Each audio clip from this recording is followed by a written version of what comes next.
Ladies and gentlemen, would you please give a very warm welcome to my friend, Marques Ogden. How you doing, handsome? I'm doing well, Good afternoon. Good afternoon. How's everybody doing? Ladies and gentlemen, I'm here today to talk to you about collaboration and effective teamwork. One of the big things that paralyze people in life is fear. Fear of the unknown. Fear of what am I going to end up doing in real estate? This is why you're here getting the education, but you still have that fear factor. What I have found through my experiences in business, NFL, and in life in general, when you collaborate with people, when you bring in someone else to help you with your vision, when you have a teamwork structure that is embedded and creates a culture that everyone understands exactly what you're trying to do, you have the best chance to achieve success.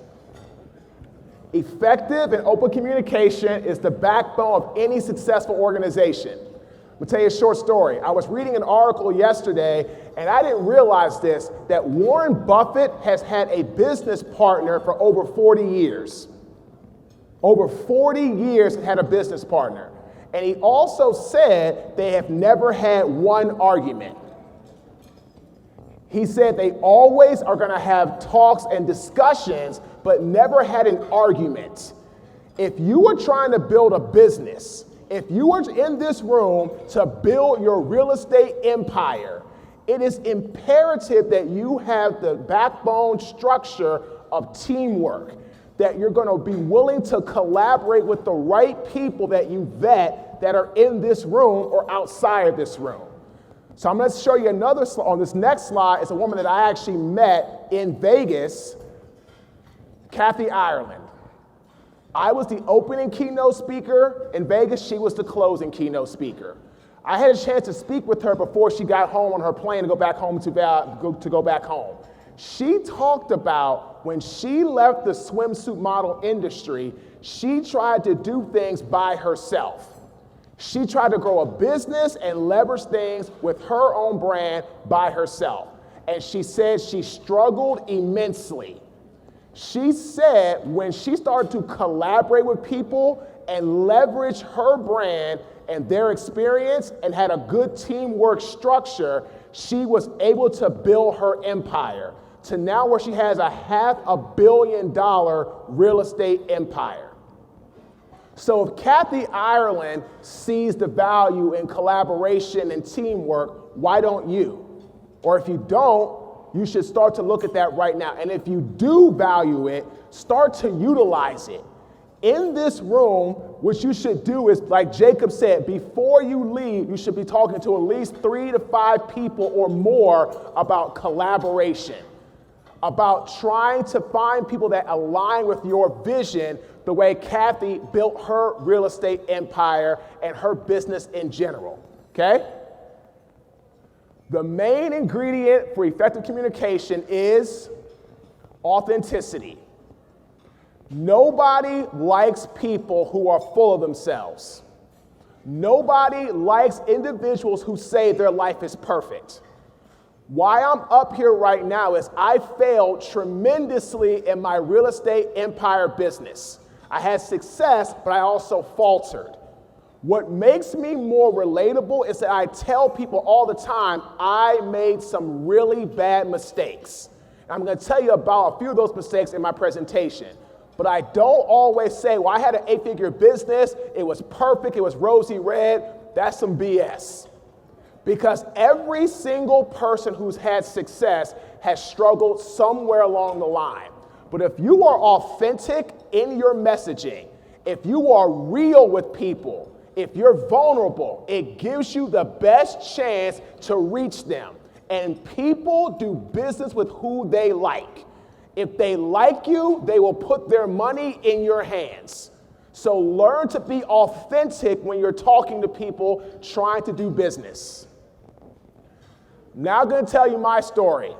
I'm going to tell you about my experiences, how collaboration, teamwork helped me in my life. Jack Del Rio, when I was an NFL rookie, he was a rookie head coach. We were Jack's first draft class ever as a head coach of him in the National Football League. And he told us, if you all want to make this football team, if you all want to be part of the Jaguar culture, you better embody teamwork and understand that the team comes before your needs. I don't need a lot of hot heads. I don't need any ego stars. And to tell you the truth, ladies and gentlemen, I am close friends today with people off that team more than anybody else. Guys, we still stay together. We follow each other on social media. We talk to each other, and we have a real collaborative effort. I just saw one of my teammates is starting a technology business this morning on Instagram. We stay in touch with each other because Jack put that into us. Jack said, if you are going to have success in life and beyond the gridiron, you better understand collaboration and teamwork is going to get you there, and especially in corporate America. Especially in corporate America. Now, after my NFL career, I started my construction company, Caden Premier Enterprises. I became the largest African-American subcontractor in the city of Baltimore and the state of Maryland for 2 years. One of my best clients was Johns Hopkins Hospital. I built my business off of collaboration, teamwork, and an open door policy. The culture in the beginning of our organization was one where if you wanted to express yourself with some type of thought or some type of action, I allowed it. I welcomed it. When the business started to take massive success, unfortunately, I was very young. I was in my late 20s, and I thought I knew everything. So the massive success I had ended up backfiring because instead of being very open and very honest and very hardworking, I became very complacent, very arrogant, and very pompous. And unfortunately, I lost that teamwork structure, and I did not have a culture where my employees felt that I had their best interests. If you're going to build a real estate business, especially in real estate, your partners have to be able to trust you. Because in real estate, ladies and gentlemen, it's a lot of money, a lot of transaction, like something $25,000 in 2 days. That is a very liquid cash business. So when you're in this business, people have to be able to trust you. And I'm going to tell you a little bit later how you can have some components to actually build effective trust. But once I became arrogant and pompous and I thought I knew it all, this was my reality. I went bankrupt. From 2008 to 2012, I was the largest contractor in the city for 2 years in the site work and real estate development. By 2013 of April, I was bankrupt, I was broke, and I was 1 week away from being homeless. And I'm talking about, I tell people all the time, when you see people homeless on the street that are homeless, they don't end up there. They're not born there. Something happened in their life to put them there. And I was 1 week away from being just like that. I was already looking at homeless shelters in the area of Raleigh because I knew I couldn't afford next month's rent. The teamwork I had built from the NFL to my construction business went away because my success blinded me. It took away my ability to be an effective leader, and that was the beginning of the end for me. So can you imagine being an NFL athlete to a very successful business owner to then a year later looking at homeless shelters? The NFL stepped in to help me out, and I ended up being able to pay the bills because they paid my bills for 4 months. Without the NFL, I would have gone homeless. I'm very honest about that. I was hardworking, but I just couldn't make enough money to pay my rent, and I already saw it, and I knew it. And I had no family to turn to. So I ended up getting a job as a janitor, making $8.25 an hour on the graveyard shift. From an NFL athlete to a multi-million-dollar real estate business owner to almost homeless to a hardworking janitor. That was my reality. The lack of teamwork, the lack of collaboration, the lack of focus, and the inability to change with the times put me in that situation. That was my reality. The fact you all are here right now tells me you don't want to ever be there, because you're getting the education and the knowledge, but here's the also thing to remember. Education is phenomenal, but at some point you have to take action. A vision without action is just a wish. Plain and simple. So you control your own destiny. So let me ask you all a question. Think about this in your mind throughout the presentation. What was your life-changing moment? What was the moment that you realized that life sucks? When is the moment that you realize that, damn, not a person cares what I think? Ladies and gentlemen, I was scrubbing baseboards, I was taking out trash, I was wearing gloves, I was working my butt off, a hard-earning wage living, and honest, and I was proud of that. But can you imagine being an NFL athlete to a CEO to now a janitor because you've made some bad mistakes? The emotional stress I went through was unreal, but this is my life-changing moment. You're probably thinking, what the hell is that? Okay? That is a milk carton. That's what it is. My life-changing moment was when someone's spoiled milk got on my bare skin. At 3 o'clock in the morning, taking the garbage out. One of my gloves had ripped, and their spoiled milk from their dirty trash got on my bare skin. Went outside, dumped the trash, put my head in my hands, and started to cry. I said, what the hell, Marcus, happened to you? What did you do? You were a successful athlete. You had a great culture business. What happened? And it's one word and one word only: complacency. I got complacent with success with my business, and instead of setting new goals to achieve, I reached the goal of being a successful contractor, and I stopped working hard. And that was the beginning of the end for me. So this was my life-changing moment, and I said, you know what? I'm going to get off my ass, I'm going to get out, and I'm going to go and take what I want. And what I wanted to do was be a national keynote speaker to help others avoid my mistakes. I did not start my business for money. I started it with a purpose and a passion to help others. Because here's the point, ladies and gentlemen, if you start a business for money only and it doesn't work out, you're going to sometime at some point quit because you don't have a strong enough why. What is your why? Why are you here in this room? My why is to inspire you to take action with my story to live your best life. That's my why. What's yours? Is it money? Is it personal? Is it about you? If it's about you and it's personal, I'm going to tell you something right now. Get another why. Because it won't drive you when people tell you no. Okay? I was told no for 2.5 years for speaking jobs. But I never gave up because I knew my story was good enough to help others if I could get just one person to allow me to tell it. So what did I end up doing? I ended up writing my best-selling book, Sleepless Nights. I was very real, I was very authentic, and I was very genuine in my story. I told people about my depression, my alcoholism, my addictions, everything I did wrong.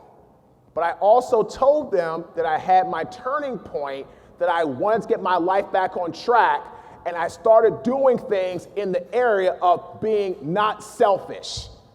This is what I love about collaboration and teamwork. It does not allow you to be selfish. Because when you're collaborating with others, you have a responsibility to that person or that brand to get your job done. Collaboration and teamwork builds a super strong culture. because it's not you by yourself. You have other people depending on you to be successful. This is me speaking for Home Depot at their national headquarters in Atlanta back in 2017. I am now living my best life. I enjoy what I do. I love giving back to people through my story to help them succeed in their own life. So, what we're going to talk about now are some strategies and action items you can do to put collaboration and teamwork into your personal business. But I have a question for you first. Are you willing to be authentic to create your power team? Are you willing to be authentic? Are you willing to tell things that you might not want to tell a potential business partner?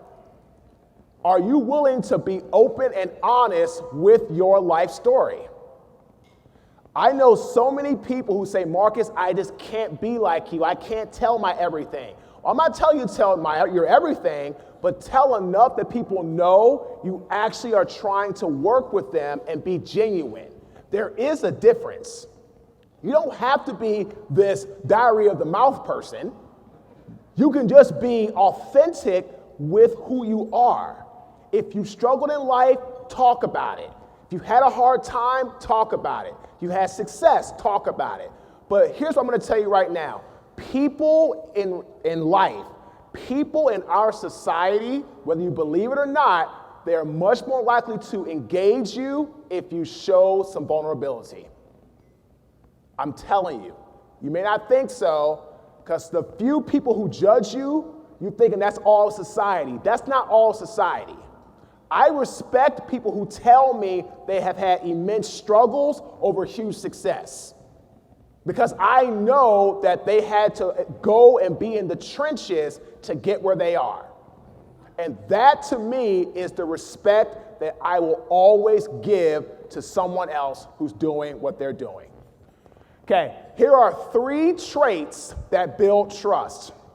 Number 1 is competency. Competency. Can you do what you say you can do? This is not where most people falter in business. Most people can do what they say, for the most part. This next one is where about 80% of society falters, and about 90% is in real estate. Reliability. That is getting the job done in the time frame that it needs to be done. If it has to be done Friday at noon, not Friday at 12:30. It's got to be done Friday by, to me, it's always by like a couple hours ahead of time. A guy you probably all know, and he won a Super Bowl this year. I like him as a person. I lost to him 5 times in my career. Bill Belichick. Okay? Bill Belichick says, if I want you on my team, if I'm going to pay you Mr. Krabs money, you better be early to every single thing that we do. This is why the Patriots have such a successful franchise. Their players aren't all that talented. Is Tom Brady super talented? No. Is Tom Brady have the culture, mindset of a warrior like I've never seen? Yeah. And I hate to say that because I'm not a Patriots fan, but yes. And this is the reality of why they are so good. They have a strong teamwork culture. They have a strong teamwork foundation, and they are all reliable. This is why, in my opinion, Josh Gordon won't work for them, because he just can't buy into the system, which is fine. It's okay. He'll find somewhere to go. But Bill Belichick says, if I'm paying you Robert Kraft's money, you better be early to every single thing that we do. On time is late. And that's how he did it. And the last one is just loyalty. In real estate, ladies and gentlemen, there's a lot of money that changes hands. You have to be sure that your partners are not going to screw you over. This is where vetting people comes into play. Because in real estate, and unfortunately, when people see money and they see a lot of success and a chance for fame, sometimes they take it. This is where the actual collaboration and the teamwork has to be built in, so you know that your partner or partners have these traits. If you don't write these down, take a picture, just remember them.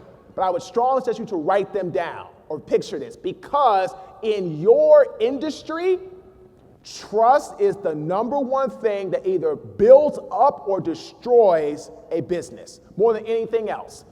And that's what happened to me. I trusted my business partner who had experience, so he said, in commercial construction.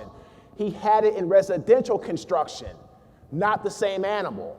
By the time I found that out, we were 4 years in, and I had a bond on the line for my house and my cars and my assets, and I couldn't back out. But that's my fault because I did not vet him. I got caught and I got stuck. Either pull out and get the bond pulled or try to figure it out and stay in business. I stayed in business, I went out of business anyway. So again, these are three things, three traits that build effective trust. The process for communicating effectively. If you don't get anything else out of my presentation, please get this. Because when you're communicating with people or you're trying to establish some type of bond with people, communication is the number one biggest thing you have to do in order to get people to want to work with you, like you, and put their money in your hands. So the first one, identify the main point to be communicated. What is the topic? Is it going to be wholesaling, invest, fix, and flip, lease options? What is the main point that you are trying to do with your business? Identify this. When you're talking to people, if you want to go wholesale, other person wants to go lease options, may not be the best fit. May not. It might be, but it might not be.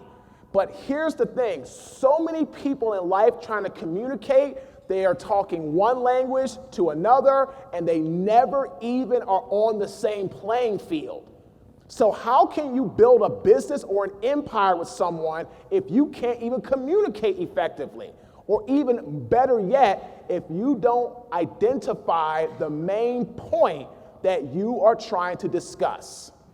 The second one, deliver your message clearly and concisely. I'll say it again. Deliver your message clearly and concisely. You have a mouth, you can speak. Say what you mean and what you want to say. Please do not be afraid of saying something someone may not like. Now, that doesn't mean be an asshole. That means say what you want to say in a manner that's constructive, that people can understand. You're just trying to express your thoughts. Deliver that message. When people deliver the message clearly and concisely, the other person has no room for error. There's no gap. Okay, let's take an example. My business partner, at the time I was 25, he was 67, 41 years older than I, 41, 42 years older than I was. I asked him, did he have experience in construction? He said yes. Hindsight being 2020, I should have asked him, do you have experience in commercial construction? And he would have probably said no. And at that time, I could have walked away. But my message was not clear and concise. So he answered honestly, but my question and my point was not effective and to the point. So that left room for error. And by the time I figured it out, ladies and gentlemen, I was broke and almost homeless. The third one, listen genuinely to each other. Everyone wants to express their opinions, but the true leaders learn how to listen to what others want. That is the biggest thing I tell people in sales. When you talk first in sales, you can put yourself at a disadvantage. Let's say I have a client for real estate, and I tell them I want to buy something in Indianapolis. Well, then they get, once I'm done talking, and say, Marcus, thanks a lot, but we're looking to do something in Texas. Okay? I've just wasted 15 minutes of my life. That's fine. And what happens is you don't let the other person talk.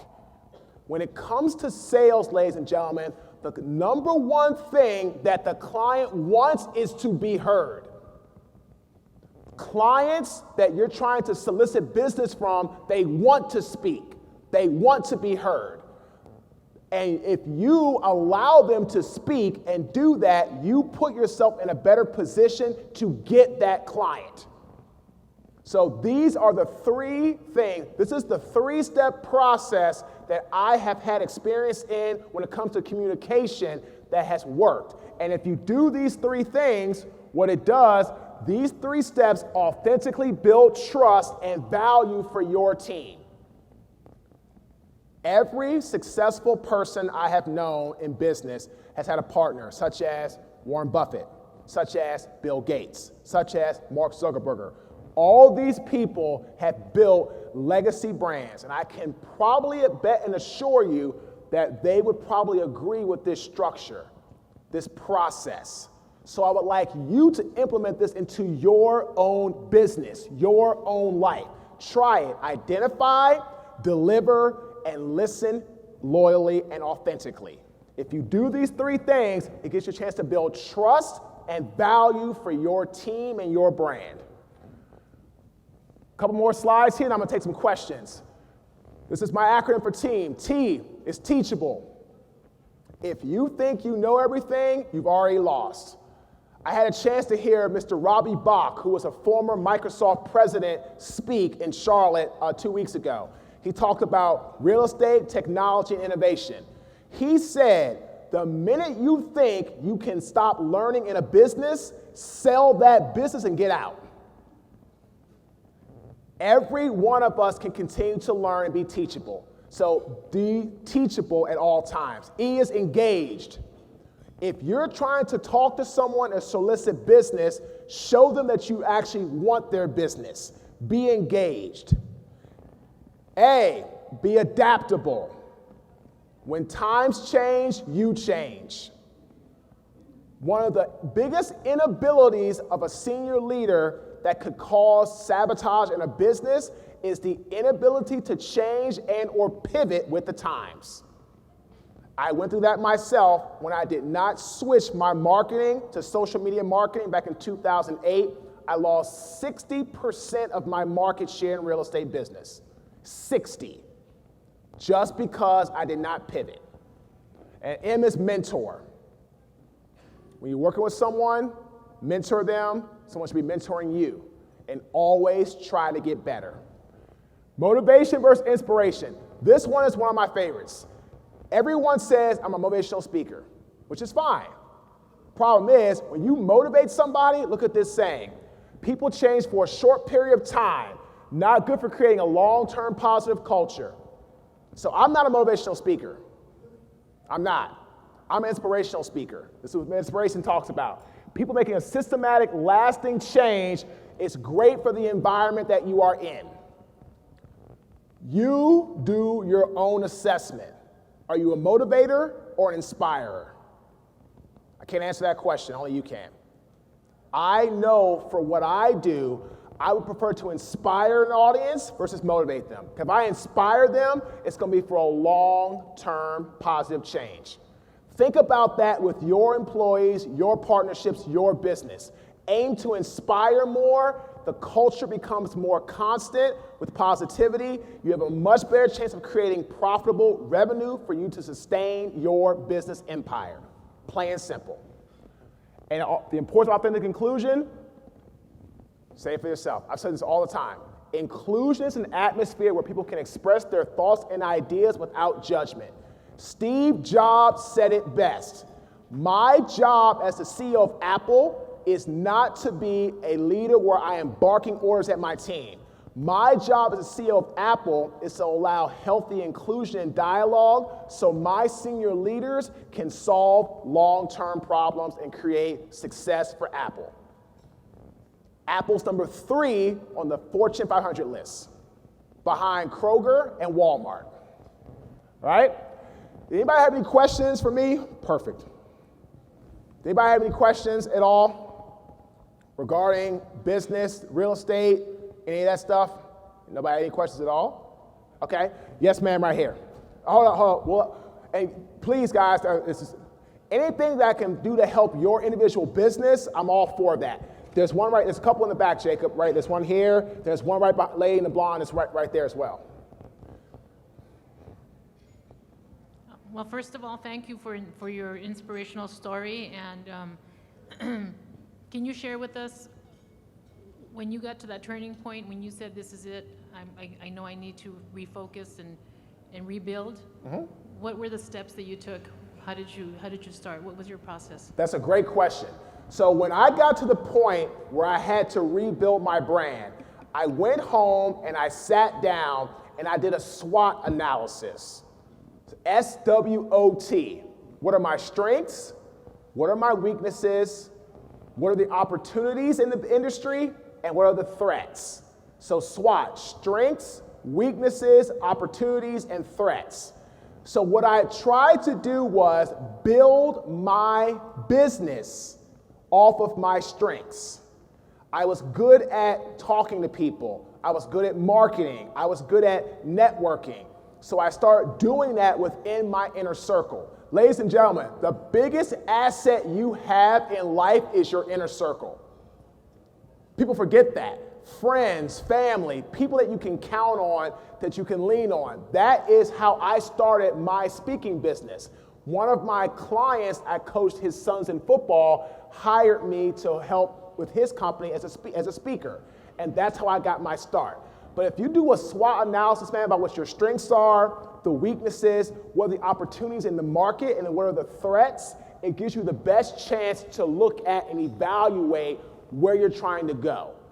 42% of people who write their stuff out or write their goals down are more likely to achieve them. So this is where we talk about mindset. Also, mindset is not an object. Mindset is a culture. Mindset is something that you do on a daily basis to build positivity for a company. So for you, it's important to know what you're good at, what you're weak at, and what the opportunities are and what the threats are. Once you can identify those 4 things, you can create a business plan or structure to move forward into your marketplace. Let's lay right here, blonde right behind. No, Jacob, right there. I know, all blondes look alike, apparently. Wow. She said it, not me. Wow. You're as blonde as I am, honey. I get it. That's fine. Hi, Marcus. I was curious what your goals and plans are for 2019 and going forward. That's a great question. So for 2019, what I'm doing right now is I'm keynote speaking all across the country. I'm also executive coaching. Javier was just here. He stepped, oh, no, there he is right there. Javier, you can stand up. Javier is one of my coaching clients that I work with. Hakeem, stand up.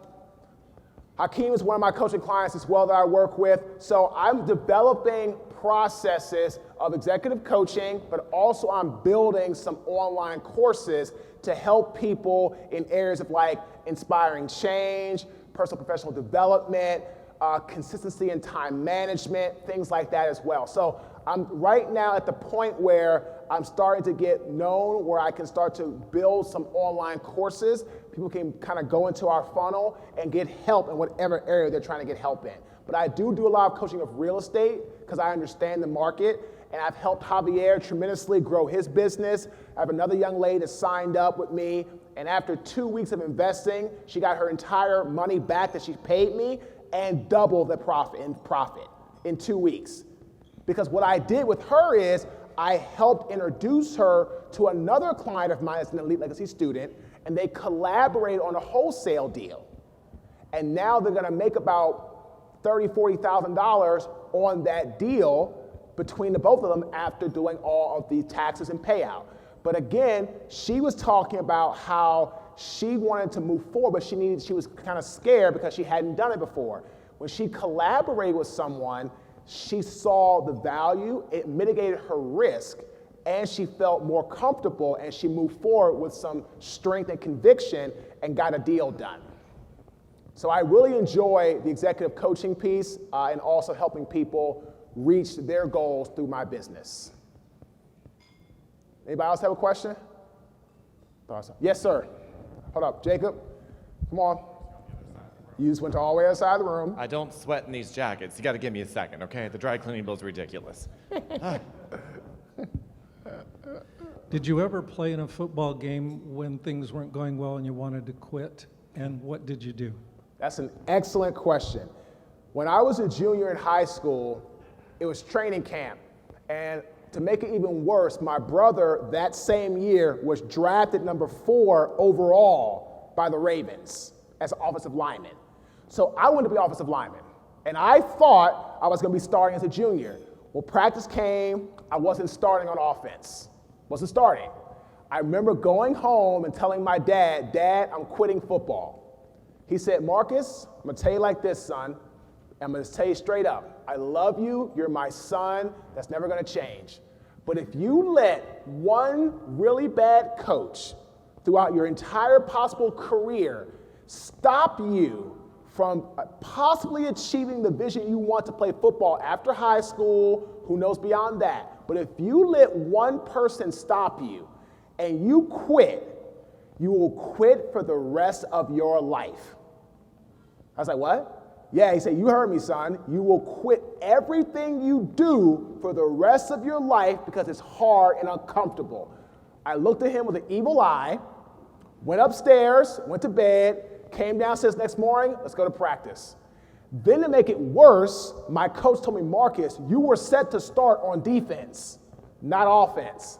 But now because you didn't come to practice, you're now demoted number 2 string. You have to work your way back up. And I did. And then that was really what kept me going throughout my whole career, was always being the underdog. Because I'm 6'6", but my brother was 6'9" in the 8th grade. And he was 360 pounds in the 8th grade. So he was pretty much knowing he was going to play football. So to answer your question it was my junior year of high school, and I said to myself, my father's right, pains me to say this, but he's right, and that kept me online. If I didn't have a dad who cared, I don't know where I'd be today, because I would have definitely quit. But my dad didn't say, go back out there. He said, if you do, the rest of your life will be always of a quitter. And I didn't want that to happen. So I made the decision to go back out and play football.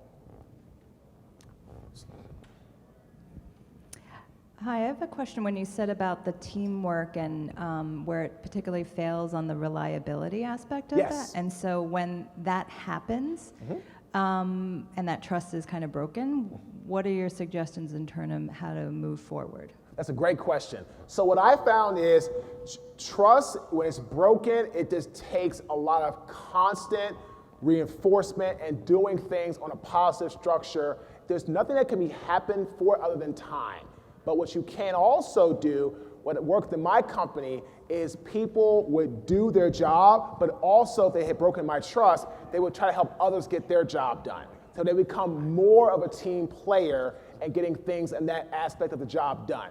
So for me, when I broke trust with my employees, I would try to get my job done, but also help them get their job done, even though they didn't ask me to. I would always go the extra mile and go into the trenches and get more stuff done.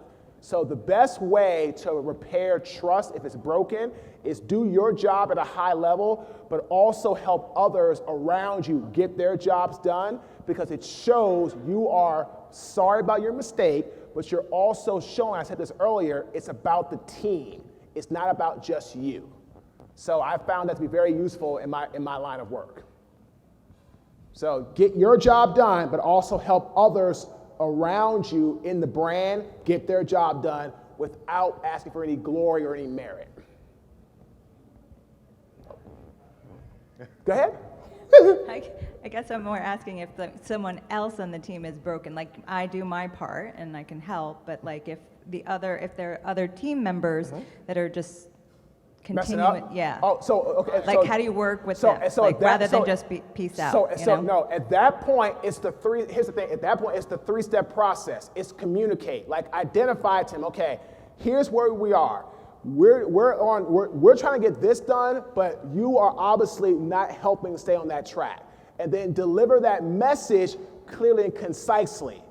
Listen to them after that, but then come to some type of conclusion. And if it keeps happening, at that point, you have to make the decision, do you want to deal with it? But before you get to that point of peace out, do the three-step process of communication. Identify to them what the problem is, what are the areas of deficiency, and then step in and deliver your message and point clearly and concisely. Then let them talk, and then from there, develop a strategy or a game plan. But that's what happens in most companies I have seen from my work, is people to say peace out, and I always ask them, well, did you talk to them? Well, no. Well, then how do you give them, at some point, you have to give people a chance. Now, if you talk to them once and twice and it goes to that point, then at that point, you have to decide, do you want to continue to stay where you are? That's real talk.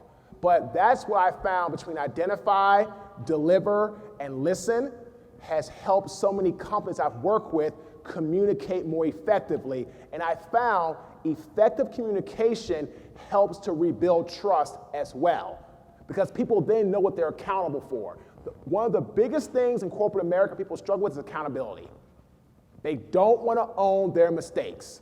But if you can get people to do that, then things start coming around on a positive manner.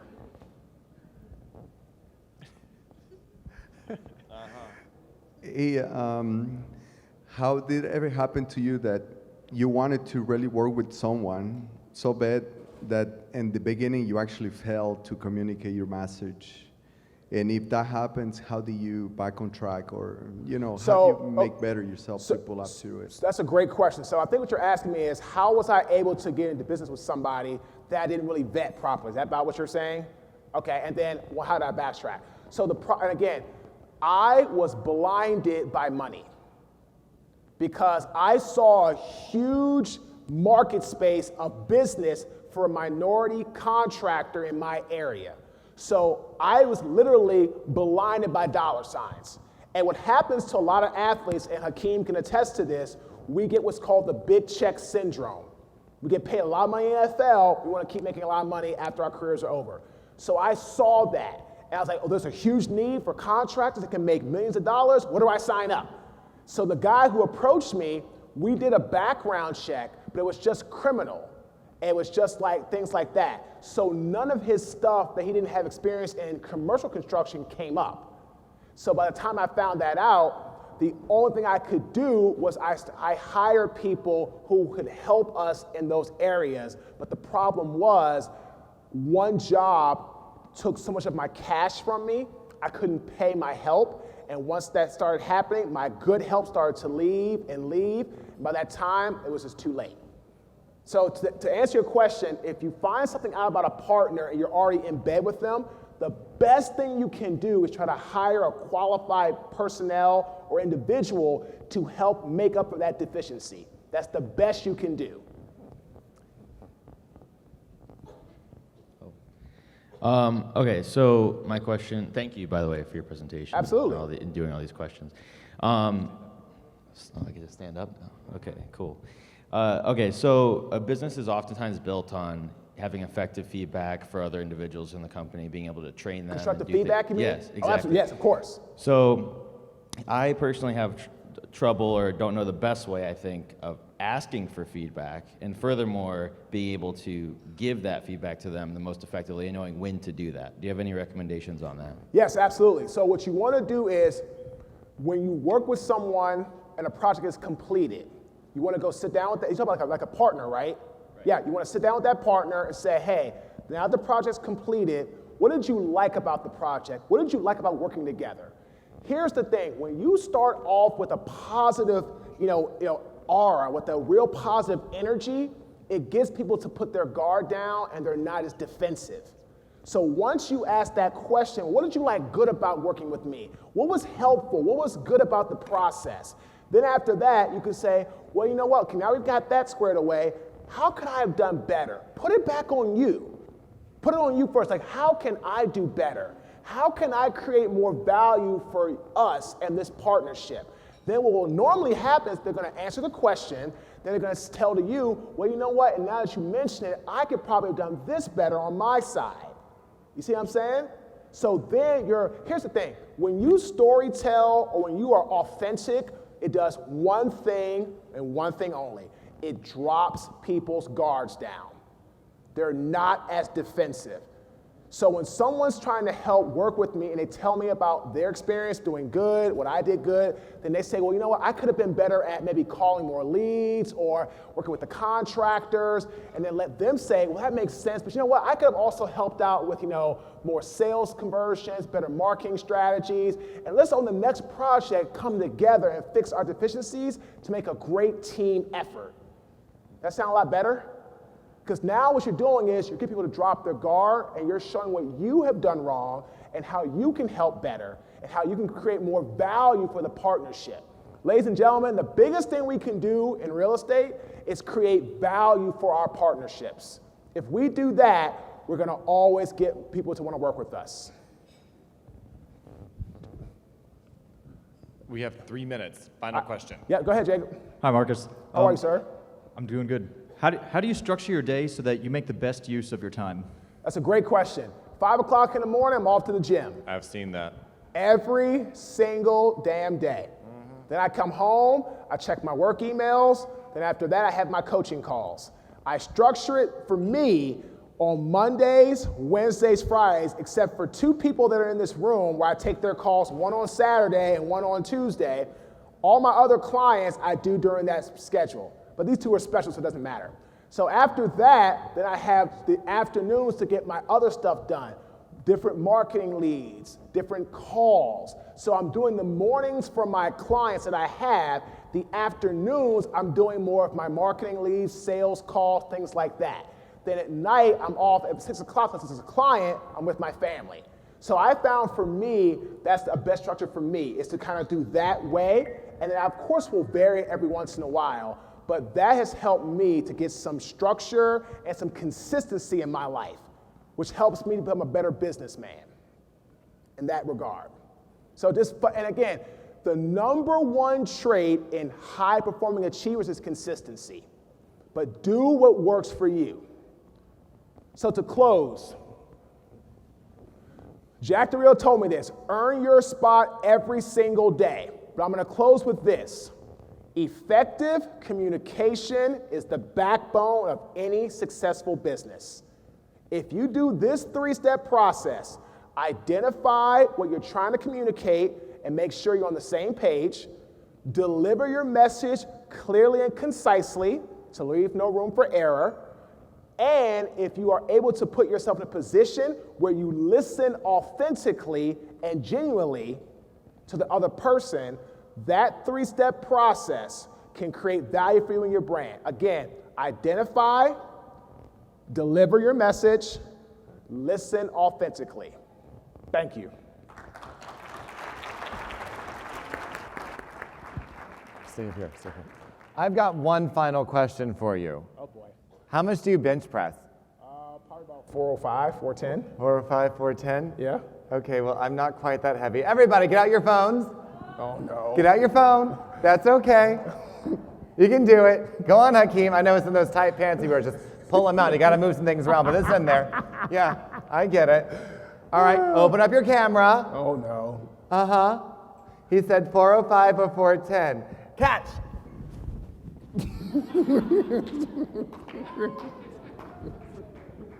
Great. Hashtag Lead Symposium. Hashtag Legacy Trainings. At Marques Ogden at LinkedIn. Hashtag Jacob. Yeah. Hashtag Jacob Jennings. At Jacob.R.Jennings. Whatever. Have fun with it. Now see, you're already doing your legacy training. Give one more round of